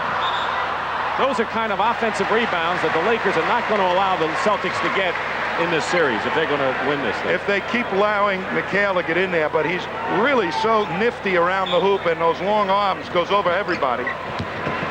Parish. Rambis. Outlet pass good to Scott. Another pull-up and another basket for Byron Scott, who has found his shooting eye. He has 10 points in the game and 6 so far in the third, and we have under 9 minutes to go. Well, the key thing here for the Celtics is to keep the pressure on the Laker defense and not walk it up the court. Parish, turn around short, and a bad pass. Those are the kind of mistakes that the Lakers don't need at this point. The Celtics take over. They are doing an outstanding job of getting over the rebound for the Celtics and forcing bad outlet passes. And as you said, they've been jamming everybody inside. 8.5 remaining, third period. Ainge finds Bird. You can't ask for a better pass than that. That was a breakdown of a play and a heads-up reaction by Danny Ainge to Bird. Bird has 17. He and Ainge tied for the scoring lead in this game. Kareem and Larry Bird came around from the weak side to knock it away. Lakers come out with it. They have a 3-on-1. Parish the only one back. And Kareem makes some pay. Dennis Johnson slow getting up. Don't forget, he kind of pulled a calf muscle, and now Byron Scott and Danny Ainge have to be separated. Magic gets involved, and we knew sooner or later we'd have one of these. Well, when you get in a potential blowout situation like this, tempers do flare. I didn't see how it started, but Ainge is really hot at Byron Scott. Threw the ball off the back of his jersey. Let's see, maybe we can see it here. Ainge really trying to block Scott off. Now he gets the ball and throws it at him. So it must have been happening on a rebound action. Look at Magic trying to cool Ainge down, and he'll have none of it. Worst thing you can do is grab another jersey and hold them, because that's when people start coming at you, even though you're trying to be the peacemaker. Technical foul on Danny Ainge, being calmed down by Darryl Garretson. Now watch Scott come up behind Danny Ainge and just nudge him, and I guess it was a little bit more than a nudge in Danny's mind. But of course, the officials don't see those. They did see Ainge throw it off Scott's back.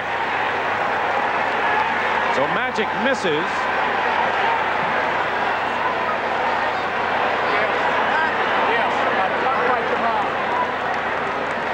First flare-up of sorts in this championship series. And you remember, we had 2 of them last year. Remember at the beginning, we talked about how the Lakers have to stand up to the Celtics confrontation and the ability to use the muscle. And there you saw how the Lakers did it and what Ainge did. Pat Riley must have given him the ball. Oh, what a touch pass by Larry Bird flying. I think Pat Riley gave him the new Rockney talk. Let's get physical, guys. Kareem comes right back with 2. Larry Bird with a blind touch pass inside. That's one of the best parts of a forward's game. He can do stuff like Bird just did. Slapped away by Rambis. Still Celtics ball. 12 seconds on the shot clock. They have not successfully really attacked Kevin McHale, these Lakers. 8 on the clock. Screen from Bird. Dennis Johnson misses.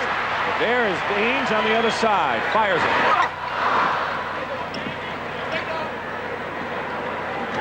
And look at all the Celtics back to stop the break. Get a rebound and nothing out of it. Worthy going in. Blocked inside. McHale had a piece of that one.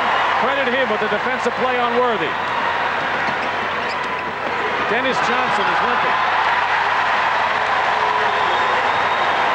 Slow coming up court. Johnson. And now Ainge and Magic Johnson yelling at each other. And Magic has some words for Jess Kersey. I'll tell you, Robert Parish, Dick, made that play with his running up the court once again, beating Jabbar by half the length of the court.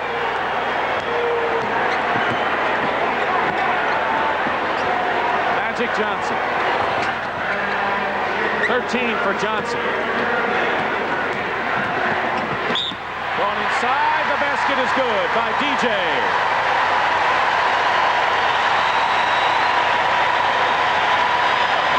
Watch Parish, who had beaten Jabbar way up. That allows Danny Ainge to sneak open.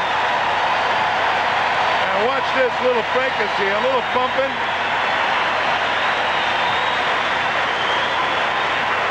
Lakers to stand their ground against the Celtics. They're way behind. Do you think that they're really getting mean out there? I think they have to get that mean attitude. When they set a pick, make sure it sticks. And when they go and block off on the boards, make sure the contact is there and stays there. So I think they're trying to physically assert themselves, and they need to do it. How come you're elbowing me every time there's contact over there? Because I want to get the boards, baby. You can get out of my way. That's what you got to be thinking about right now. It's my ball. Stay out of my way. And I think that's the type of attitude that Pat Riley's trying to get over to his Lakers right now to climb back into this game. Here's Dennis Johnson, who has been a money player throughout these playoffs, and actually last year too. 30-point lead again. That's what we had at halftime. This is game 1, best of 7 for the World Championship. Whistle and illegal defense called against the Boston Celtics. The first one. The second one will be a technical foul. KC pleading his case. It's a warning.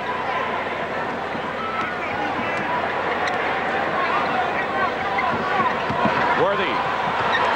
Baseline, 16 points for James Worthy. I'll tell you, the Celtics have loosened up their defense significantly here in this quarter. Celtics playing the half-court offense with under 6 minutes to go in the third. Bird. Smothered by Worthy. McHale inside. Larry Bird, 17 points, 6 rebounds, and now 9 assists in the ball game. Has really gone back to form in this contest. He had slumped in the playoff series. Miss inside, Kareem. Boy, he's mad on that. That fell into his hands with a good rebound block out that time by Rambis. Bird almost had it. You don't often see Kareem, though, slam it through like that. Well, he's getting mad. He didn't play too well in the first half. He's really getting beaten up the court. Parish shooting over him. And and Worthy the rebound. Parish coming back in. Rambis. Kareem didn't even come up court that time, and Parish was back on the D. Either did Larry Bird, so he may be getting a little bit tired. McHale hustled up, but was way late. That's the other point, the Iron Man approach. Starters playing 40 or more minutes. Celtics, though, have moved out to a tremendous lead. Oh! Larry Bird. They have run that play successfully now 3 times, and the Lakers haven't caught on. They're getting beat. They're trying to read a play that isn't there. Into Kareem, doubled. Rambis gets free. Well executed by LA. They found the open man. 4:11 to go in the third. McHale inside against Rambis. No way. 28-point lead for the Celtics. They have maintained their advantage, basically, here in the third period. And the turnover. I'll tell you, that was a real show of how tired Jabbar was. Lost all strength in the grip of the ball. Rambis ends up in the Laker bench with the save, and Worthy stuffs it through. This is a little bit of a glimpse of the Lakers' showtime, which they have not been able to put on much today. I'll tell you, they can come back with a lot of points in a hurry, but they dug themselves a big hole in that first half. Less than 3.5 to go in the third. I'll tell you, the Celtics are getting a little bit tired themselves. 8 on the shot clock. Bird double team. And it's last touched by Parish, and so the Lakers take over. Uphill climb, and a big uphill climb in the heat of Boston Garden in Game 1. Best of 7 for the NBA Championship. Game 2, Thursday night at 9 on CBS. The Lakers had a press defense. This would be the time to try and use it. Off the hands of Robert Parish. David Stern, commissioner of the NBA, watching Game 1, and now the Lakers want a timeout with 2:59 to go in the third period. Our story in the third period, the Boston Celtics leading McHale and Bird and Ainge, each with 19 points in the game. 6 Celtics are in double figures. No one has solved McHale, and Danny Ainge has really emerged as a pressure player in these playoffs. This man, with his competitive urges, I'll tell you, he comes out and he did not let this Celtic team come into this series in a haphazard way. He's really focused their emotions for this final series. And a foul against the Celtics. Their first team foul. Scott Wedman has come into the ball game. That's not Scott, that's Jan Volk, the general manager of the Celtics. But Wedman is in the game, and he shot 4 for 4, including 3 3-pointers in the first half, as the Celtics got a surprising 22 solid minutes from their bench. Scott misses, Ainge the rebound. And a Laker foul in the backcourt. Michael Cooper coming back in, replacing Kurt Rambis. Well, they're going little now. That means that Cooper probably going to guard Wedman to try and take away the outside shot. McHale inside. Count the basket, and he'll go to the line. They were going into that 1-3-1 defense, and the Celtics caught them before they had totally set it up. Watch Danny Ainge, heads-up play to McHale, who was just unmolested underneath there. Goes up, gets fouled. I tell you, the Celtics are so alert to opportunities in this game. They played near perfect in that regard. Cedric Maxwell coming in now. Fortunately for the Celtics, they don't need him in this game. Just trying to continue to get his legs back. Hasn't been able to jump. Cooper misses outside. Cooper came in, committed the foul at the other end. Misses here. And the Celtics controlling it with 2:25 to go, leading 102 to 73. Scott Wedman, 5 for 5 today. When you got a fourth man coming up like that, and your defender drops below the foul line, Wedman's going to score. Kareem guarded by McHale. Dennis Johnson working on him too. And McHale pushes it before the shot. That'll be a non-shooting foul. McAdoo coming in the game. McAdoo has had injury problems the last 2 years in the championship series. He's healthy this time around. I tell you, his loss in the final game last year was a big factor for the Lakers not winning it, in my opinion. He had been a big factor until then. Kareem getting a rest. Spent a lot of this game on the bench. Magic going in is fouled and will shoot. Now, one thing, Tommy, the Celtic front line has stayed out of foul trouble very effectively in this game. That is totally surprising to me, and particularly Robert Parish, who has to guard Mr. Automatic 2 points from the inside Jabbar. Normally, anybody that guards him picks up a quick three, and at least in the first half. Here he is with only, what has he got, one? That's pretty good defense. I think that's the smartest thing that Parish has done in all the series to date, is not get in foul trouble. It has allowed them not to have to go to the bench. Under 2 minutes to go in the third period. In fact, no Celtic front liner in the starting lineup has 2 fouls. McHale. He's hit. When the Lakers use this alignment, the 1-3-1, the Celtics have kind of buried that in prior series. They're just waiting for them to use that defense. First half, they really killed it, and now they're getting fouls on the inside. They got a couple of layups before against them. A glum day for the Los Angeles Lakers, who sailed through the West by 20 games in the Pacific Division, and then ran a roughshod in the playoffs. Danny Ainge will get a hand as Ray Williams replaces it. 19 for Mr. Ainge. 5 rebounds along with 6 assists. There were people in Boston that said Danny Ainge couldn't play. They're probably keeping their mouth shut now. They meant football. Magic Johnson on the feed.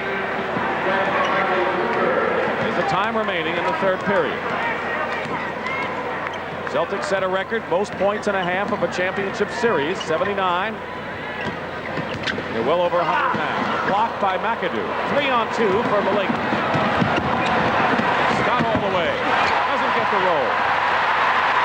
Boy, when you don't get the 3-on-2 and you're the Lakers, something's wrong. But they slowed him down, the Celtics. Dennis Johnson misses, and there's long arm. Oh, long arm. Oh, long. They call him Lurch. That's right. Riley to just sit and watch. Magic. McHale. McHale is 26. What a great job on the boards he's been doing. I think he's a little tired, Richard. Well, they're going to have time to rest some people because the Celtics have maintained their halftime advantage, which was important here in the third. The motto of the Celtics have always been, hey, go as hard as you can for as long as you can. Don't save yourself, and they sure have done it here today. Fast break, Los Angeles. And Magic Johnson all the way. He has 19. Sort of a derisive cheer from the Boston fans. Laker fast breaks few and far between. But I'll tell you what, that ought to really rev up the Lakers for game 2. And they got 3 at the Forum. So, long way to go here. Ray Williams winding down the clock. 4 seconds. 2 seconds. Johnson doesn't count. And that's the end of the third period with the score. The Celtics 108, the Lakers 79. And we'll return after this word. Whoa! Hanson the steal. Oh, lulled the defense to sleep and then drove it all the way. John Danny dumps it. Oh, tip pass, Bird to Maxwell. Oh, just again, look at that shot. He's running up and in. Jones wanted it, the Magic wants it more. Dribble behind the back. Oh, what a play! Slam dunk! Driving all the way in. Oh, got an unbelievable goal. America's game. It's fantastic. The NBA on CBS. Today's championship game from Boston, Massachusetts is sponsored by Miller Beer. Miller made the American way since 1855. Mazda and the full line of sophisticated Mazda products. Schick Disposable, the disposable razor made to stay sharp and shave close, shave after shave after shave. And by Armor All. It's science, but it works like magic.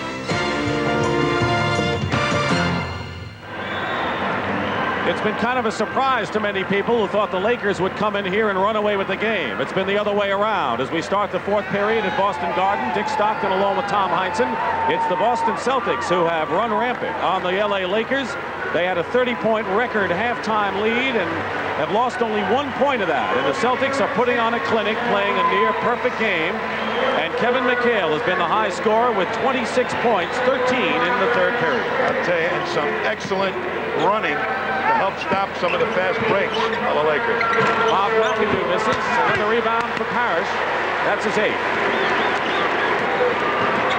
Parish has outplayed Kareem, who got into foul trouble early and is waiting for another day. Well, I want to see what the Celtics do with Maxwell here, because he could be a key figure later down the road. Here's a guy who hasn't missed today, Scott Wedman, who is 6 for 6 as you look at 4 of the starting 5 for the Celtics, getting a breather in the heat of Boston Garden. Spriggs in the ball game for the Lakers. Parish. He's not talking to the media, and if he plays like this, I don't think the Celtics or anyone would care. I don't think so. Robert Parish is a little upset about it. They demeaned him during the season as soon as everybody said he was MVP. 3 starters on the bench for the Lakers, but Scott Wedman is 7 for 7 from the field. 17 points for Scott Wedman, who last year also got hurt in the latter stages of the series. Larry Spriggs inside for LA, 112 to 81. Dramatic turn of what was anticipated here in game number 1. You know what surprised me more than anything else, Dick, is the Celtics appeared to have intimidated the Lakers coming into this game. No basket, but a foul. The reason being is they came in and took away normally what is the best part of the Lakers game, the first 6 minutes where they pace it like a racehorse, and all of a sudden they were totally tentative, like should we run or shouldn't we run? And I can only attribute that to a little intimidation. Well, you said the first 6 minutes of the game is when the Lakers like to fly, and they just couldn't get off the ground, and their wings were clipped, and that set the tone for the entire ball game. Well, the forwards got out there, but they didn't push the ball up the court. Magic wasn't zipping it up like he normally does. McAdoo, 5 fouls, and Robert Parish will go to the line. McAdoo vehemently disagrees with that. This man here, he just didn't finish my thought before about him not talking to the press. He's a quiet guy around here, and he feels he gets maligned at times because he doesn't have all those scoring stats. But really what's been going on is that their key low post player has been Kevin McHale, so his opportunities haven't been that great to score, and he feels that the press up here doesn't understand it. So all of a sudden he plays a great series against Philadelphia, and they're touting him as MVP, and he says, why did you wait so long?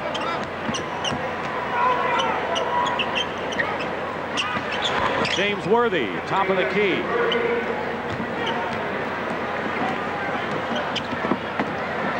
2 minutes gone by in this fourth period. I'd like to see Maxwell for the Celtics get involved in the offense, if possible.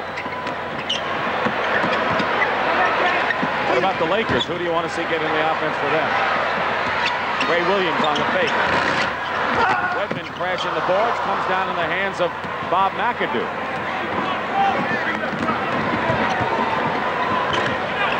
Spriggs fighting for the loose ball, but it's Buckner who comes down with it. Parish. Boy, is he running, Robert Parish. You talk about magic, a man on a mission. Robert Parish has been a man on a mission in this game. If Maxwell can get a little confidence, if they go to him every once in a while, it'll be a big factor for the Celtics. Now, right now, the Lakers are just trying to get their heads into this series a little bit better. McAdoo. Wide open style. Spriggs running up, filling the lanes. Matt Riley looking to see if any of these guys will really get out and battle. They're looking for the tough people right now. Quinn Buckner. Matt Riley has to be thinking of Thursday night, I think, even now. 8.5 to go in the final period, 118 to 85. Larry Spriggs hits from outside. You know what coaches say, Dick? I don't care whether we lose by 30 or by 2. And most of the times they mean that. You lose. But this thing here has been an intimidating game for the Lakers. It's still Celtic ball as Mitch Kupchak comes back in the game on a timeout. 8:13 to go. Rebounding has been the key. That was the story last year. 6 of 7 teams that won the boards won the game. And today, here's the rebounding story. Boston has the edge, 38-30. But as we go to the final 8 minutes of this ball game, here's a man who could be key in whatever Pat Riley wants to get across to his team for game 2. Well, if he wants to be recognized as the ultimate team leader, this is the occasion, the following game, that he's going to have to show that he is the leader. He's got to pick this club up emotionally. They all look to Magic, and he's got to come into that game with total enthusiasm and execution. He only has 1 rebound today, which is low for him. As far as Kareem goes, I just think he was whipped by Robert Parish. It was a no contest, unanimous decision. He'll come back for another day, you know that. Well, all Robert Parish and the Celtics did to Kareem was work on his 38-year-old body up and down the court, make him run, make him hustle it up, make him run as hard as he could, and he couldn't answer that call. Ray Williams. And Spriggs gets the rebound. Fast team out there for the Lakers. Michael Cooper driving is fouled by Quinn Buckner. Cooper is going to the line now. Now, last year he started all 7 games at guard. Byron Scott came off the bench. And Larry Bird has said he does the best defensive job on me. But Cooper doesn't start, so Bird doesn't have to worry about him at the start of the game. Well, Worthy is a much finer offensive player than Cooper, and the emergence of Scott in the backcourt is where Cooper really did start last year in the series, has now reduced him to a backup man. But Worthy can play pretty decent defense on Bird. Well, Cooper was starting in the backcourt but guarded. In other words, they have those guys playing different spots. Right. And that was part of the strategy, again, Worthy out quick on the fast break, too. He was playing guard defensively. Under 8 minutes to go. Mike McGee is on Buckner. Harris still in there, and a pass goes out of bounds. Lakers ball. 118-89. You know, when Cooper plays Bird, though, their answer to that is to take him underneath or pick him off outside. He was worn out by the end of the series last year. Spriggs looking for Kupchak inside. Celtics front line, hardly any fouls today. McGee misses. Maxwell the rebound. Good opportunity, as you pointed out, for the Celtics to get Maxwell in the flow. They're going to call goaltending on Michael Cooper. Credit the basket to Buckner. The reason I'm looking at Maxwell is because if they have to go into the bench, the Celtics, Maxwell has normally been their answer. And with him not being 100%, somebody else has got to do the job. But he's had the most experience and has responded to the challenge of playoffs before very nicely. Greg Kite comes in, and a hand for Parish as he goes out. The yelling Chief. What a game for the Chief. He did it again, and did it the same way he did it to Moses, just hustling him up the court. 18 points and 8 rebounds for Robert Parish, and there's a rebound for Greg Kite. Went to the same school as Danny Ainge, Brigham Young. He's in his 2nd year and did not play much this season. Wedman. 8 for 8 for Scott Wedman. Remember Game 6 when the Celtics eliminated the Pistons. Wedman hit his first 7 shots. He's got 19. Kupchak beats Kite inside. Well, I felt somebody would have to come off the bench and play very, very effectively, and Wedman answered that call. Pat Riley was nervous that Wedman would do exactly what he did. He told you that. He says, don't tell me the Celtics don't have a bench. We're worried about Scott Wedman. He had good reason. 19 for Scott. Dick Stockton and Tom Heinsohn back live at Boston Garden, where it's been a kind of a celebration, though, at Game 1 for the Celtics, who are leading by 31 points in the 4th period. Game 2, 9 o'clock Thursday. 9 o'clock Eastern time Thursday right here at Boston Garden. Remember last year, Tommy, The Lakers blew out the Celtics by 33 in game number 3, and the Celtics came back to win a big one. A few years ago, Boston won by 40 in game 1 against Philly. Teams come back from these. Psychologically, blowouts tend to give the advantage to the team that got beaten badly. And I think this is no exception. And the Lakers are perfectly capable of coming back and getting that fast break going and causing the Celtics a lot of trouble. Kite inside, fouled.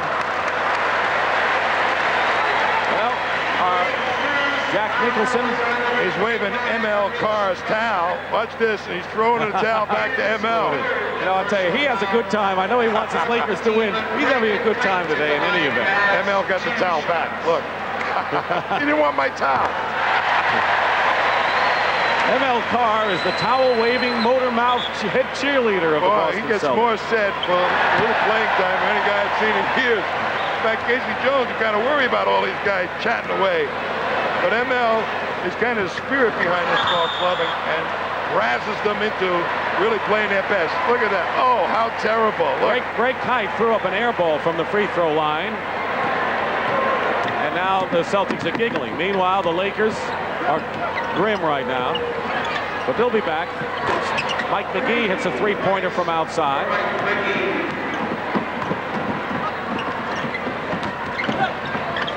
When Buckner banks it in. The Celtics ran off a 38-24 first period lead. And it's been quiet for the Lakers. And they just have to sit through the Celtic fans who have had a lot to cheer about today. And ML Carr, they get the biggest cheer of them all when he checks in a moment. And Nicholson's saying, go get him, ML. Spriggs misses. I think that's what he was saying. Wedman. What a game. 9 for 9 for Scott Wedman. 21 points in all, including 3 3-point shots. Spriggs missing. You know, all the good outside shooting that the Celtics displayed today is going to make Pat Riley, when he looks at the films, rethink doubling the low post people for the next ball game. Good point. And more that Wedman hits him out there, the more that Riley's going to be thinking about it. 10 for 10 and 4 3-pointers. And Mike McGee comes back. What are we watching, the Denver Broncos or what here? A long bomb. Under 5 minutes to go. 130 points, but more important, the Celtics have held the Lakers to 97 here in the fourth period. And Wedman is unconscious. He is 11 for 11 from the field.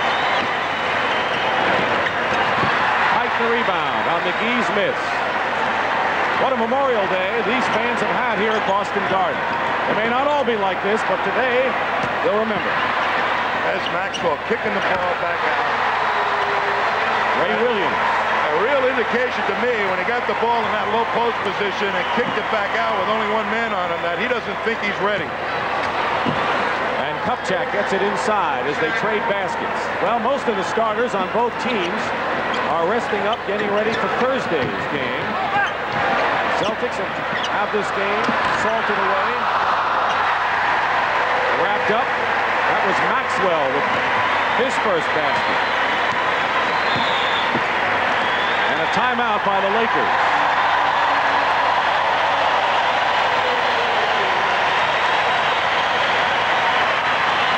With the Celtics leading by 37 points and 3:50 remaining in this ball game, and Scott Wedman having that kind of a game.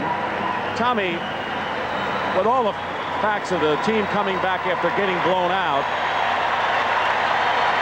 the Lakers last played here, lost the championship, and this is the last thing, though, that they really kind of hoped would happen.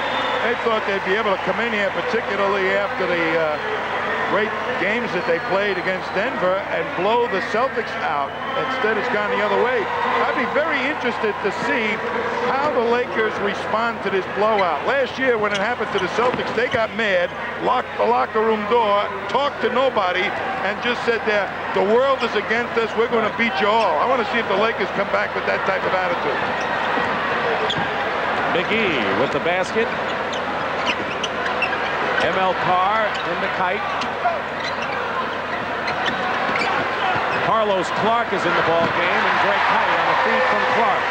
That's the NBA record for a championship game, and the Celtics are 4 away from that.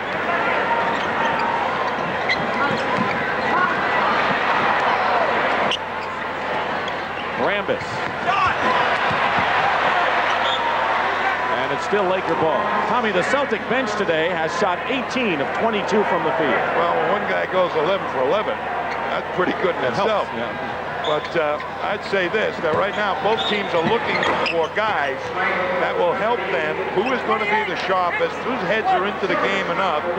Should they need to be called on? Particularly Maxwell for the Celtics, and perhaps Spriggs and Kupchak for the Lakers. That was McGee as a chance for the three-point play. He makes it. Worthy with 20 leads the Lakers. Magic Johnson 19. Kareem only 12. Got into foul trouble early. Just one of those games for the great center of the Lakers. 10 on the shot clock. Carlos Clark gets into the act. Second-year guard from the University of Mississippi. They thought he'd eventually end up their third guard, but he couldn't hold down the job offensively, so they got Ray Williams. 2.5 to play. Rambis inside. Ronnie Lester has also come in for the Lakers. Point guard, insurance point guard man. He's had his knee problems. He's guarding Carlos Clark out now. 2:15 to go in what has been a Boston Celtic barrage. Whatever it is, this ancient arena, the parquet floor and all, seems to perform magic for the Celtics, who will be 9-0 at home in these playoffs. Fast break, Boston. And Spriggs wouldn't let it happen for Greg Kite. Well, that's the type of thing Pat Riley's looking for. No quit, baby. Even though they're getting blown out, nobody gets a layup like that. Great hustle by Spriggs.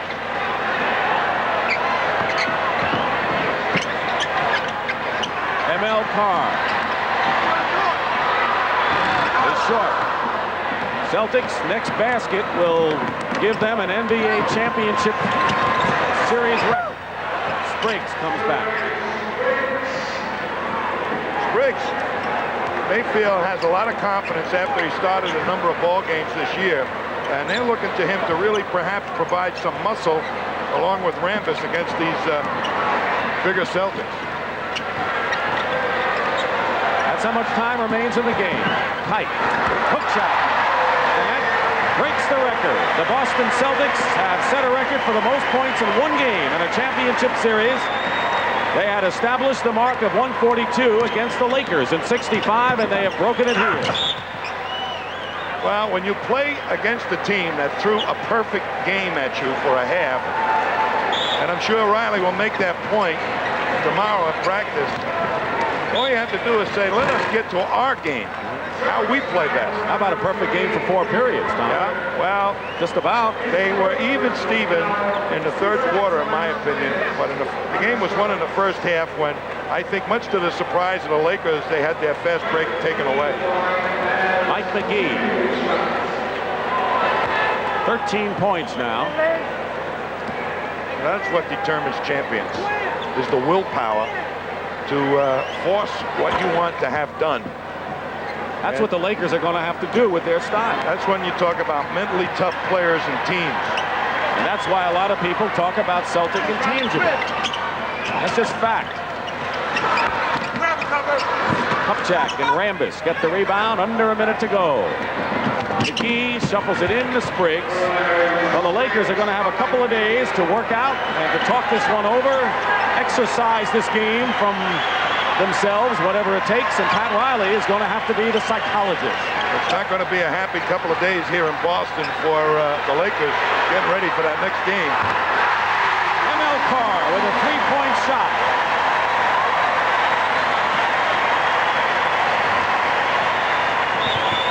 And a foul. Scott Wedman, who hit 4 three-pointers and is 11 for 11 from the field, is the best ever shooting in a championship game. So it's been a record-breaking, record-shattering performance by the Boston Celtics. But Tommy, when it goes in the books, it'll just be 1-0 Boston. That's it. All you have to do is win by 1. The difference is of no importance, really, unless you let it affect you. Again, that's where Magic and Riley and Kareem come into play. I tell you, I think Magic is going to respond to that challenge. Pick this ball club up by its bootstraps and get them back in and play their style. You'll hear the cheers. Standing ovation as the clock winds down for the Celtics. Rambis will foul Maxwell first. And there's an indication right there that the Lakers were not going to let the Celtics run that clock down so easy. They don't give up. I think the Celtics caught them by surprise, had more intensity for this first game, used their physical part a little bit more than the Lakers did early on, and really Parish and McHale running so hard to stop the LA fast break, the biggest factor. I don't know whether they'll be able to do that in a potential 7-game series, run that hard. Celtics, Carr going in. 5 seconds.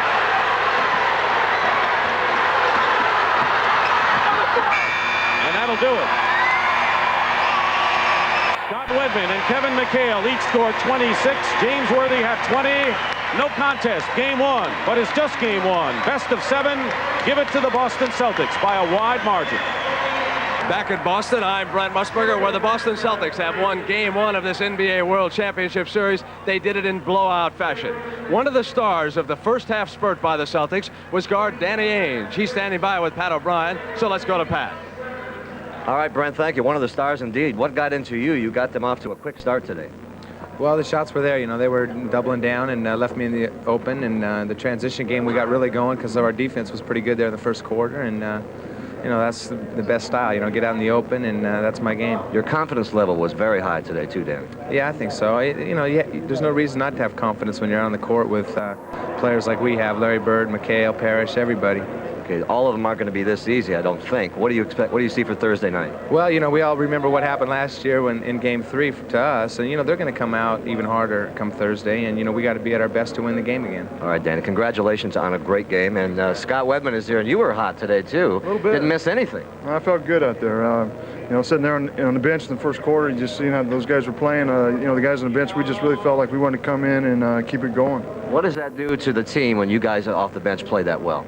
Well, it's just that much more of a lift. You know, when we go in, if we, you know, gain 5 points, we're going to stay in the game. If we lose 5 points, we're going to come out. So we can just go in there and try to be loose and play our game. We've played together enough, and, you know, we're just real confident at this point. I don't know if you keep track of stats, but you set a championship record today. It's got 11 and 11. Well, that was great, but I remember 2 free throws I missed, so I got to work on those. So, you know, I was real glad to be able to do that, and we're just going to try and really get prepared for Game 2 and not relax. All right, Scott, thanks for joining us in the postgame. Let's go back up to Brent.